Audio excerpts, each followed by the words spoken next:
I've got myself into a bit of a tiz at the moment. I'm a bit cross. I've made the mistake of going online and watching some of these videos, you know, the independent videos, not the mainstream media. I made the mistake of listening to some of these journalists who were asking questions. Now, when I say journalists, of course, I'm not talking about real journalists, not those journalists that have been to journalist school who are trained and you see them on mainstream media and they look very smart and they're made a lot of money and some of them are household names, not real journalists like those. I'm talking about these Johnnies that have, well, they've sort of just sprung up from nowhere and they think they're something by having their own video platform and having a little channel and asking these awkward questions. I'll give you an example. There's a big and important meeting with our leaders at the moment in a certain place in the world. And there was this CEO who was being hassled. I think he was the CEO of some very large medical company. And there were two of these journalists, so-called journalists, I should say. They were hassling him. They were asking him some very awkward and embarrassing questions like, how much money has he made from this medical intervention that a lot of people have been forced to have, and was he shameful about carrying it on now that certain elements of this medical intervention have been discovered that it's not actually as effective as they first said it was, or that it doesn't stop the transmission of a certain type of virus. It was very awkward for the CEO to answer all these questions as these people were asking him, and I thought you'd never get proper journalists doing that, asking these awkward and embarrassing questions, for goodness sake. So I was hoping that they would shut up and leave this poor CEO alone, but no, they hassled him for ages. And I thought you would never get that on mainstream media asking these questions, because the mainstream media journalists, they know how to conduct themselves. They know the forensic questions to ask, don't they? For example, I don't know if you remember a couple of years ago, I know it's hard because a lot of people have a bit of memory loss, but we went through this pandemic and everybody was locked in their houses, and every day we turned on the television and in this country, we saw the Prime Minister and he would shuffle out and his hair was all disarrayed and he was sweating a bit and he looked like the world was on his shoulders. He was all hunched down like this. And then he would give us all the bad news and he would tell us the terrible amount of deaths that had happened. And it was awful. And it's actually quite funny because now that that pandemic bit is over, it's funny how that there are more deaths happening now, pretty much, and yet nobody is talking about it. And I've noticed that some of these pretend journalists are sort of trying to make something of it, as if there was a problem or something. But I'm sure that's not a problem at all, because the mainstream journalists would be talking about it.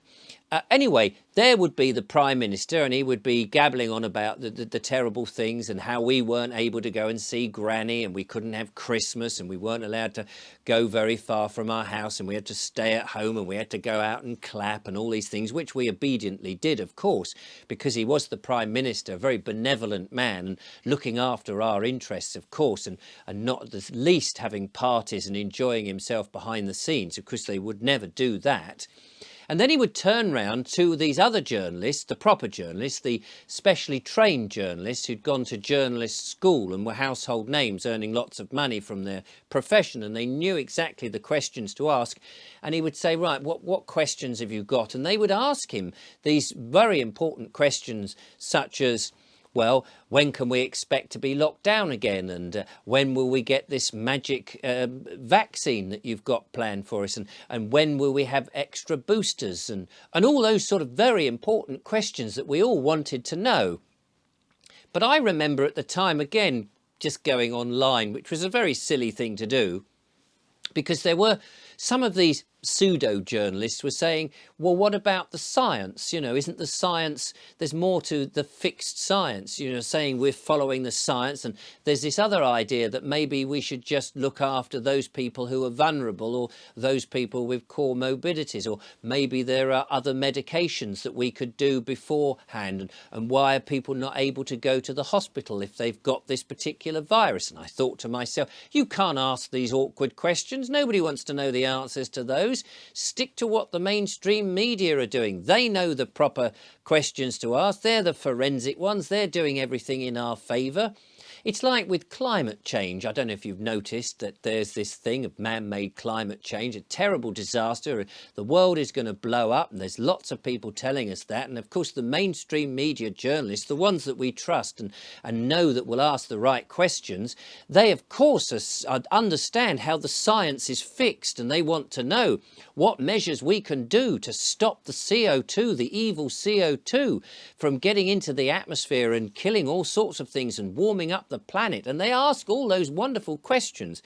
And yet, of course, if you waste your time and you go online, you'll find these other people, these other pretend journalists asking questions like, is the science really fixed? And this story about the polar bears running out is actually perhaps not true, because we've noticed there are more polar bears than ever before, and the ice caps aren't melting the way you said, and the floods are not happening, and we've been waiting a long time and still nothing has actually happened, and that climate change might be not quite so catastrophic even as you make out. And I think to myself, what are you saying? These journalists, the mainstream media journalists would know if that was relevant to ask. They would know that these are stupid questions to ask. So I don't know why you're asking them, because we trust and we respect the mainstream media journalists. They know what they're talking about. And these other ones will be whittling on about, oh, that meeting going on in Switzerland where everybody's flown in their private jets. Aren't they hypocrites because they're using so much CO2 just to go and congregate in a meeting when they could have perhaps done it over Zoom or some other video thing, or saved it by going on a more commercial flight? And you think, no, of course. There's no problem with it. These leaders, these benevolent leaders who nobody's actually voted for, but that's another issue, they're there to help us all and make decisions to make our lives much more important. It doesn't matter, does it, that they've flown in their private jets, loads of them all over the place, pumping out CO2, because they obviously know that on their jets it doesn't matter. It doesn't matter if they pollute the atmosphere. But we know that because the mainstream media journalists would have reported if it was a problem. They would have asked those awkward questions. And of course, they're not asking those questions because clearly it's not important that there's any hypocrisy going on in any shape or form. And the other thing, of course, we absolutely know above all else that these mainstream media journalists, the very ones that we trust, that ask the right questions, the ones that are household names that have been there on our screens all the time, they wouldn't be able to live with themselves, would they, if they weren't asking the right questions? They would not be able to look in the mirror and say, do you know what? I am somebody worthy of the title journalist, if they weren't asking the right questions. And that's how I know, of course, that we can trust them. Can't we?